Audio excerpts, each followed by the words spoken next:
Dermatoloji edilən səhv. Birincisi, gün qoruyucular ancaq yay aylarında çəkilməlidir. Bu çox yanlış anlayış. Gün qoruyucular mütləq yaz, yay, qış demədən bütün fəsillərdə çəkməliyik. Çünki gün faktoru bizim dərimizdə fotobocalma verir və bunun qarşısını almaq üçün yalnız gün qoruyucuda istifadə olunmalıdır. İkincisi, dərində çox sızanağı olan övladlarınızı yetkinlik sızanağıdır deyib keçməyin.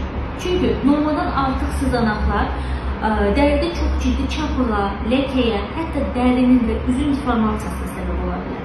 Bunun üçün uşaqlarınızı normal və vaxtında dermatoloqa aparın.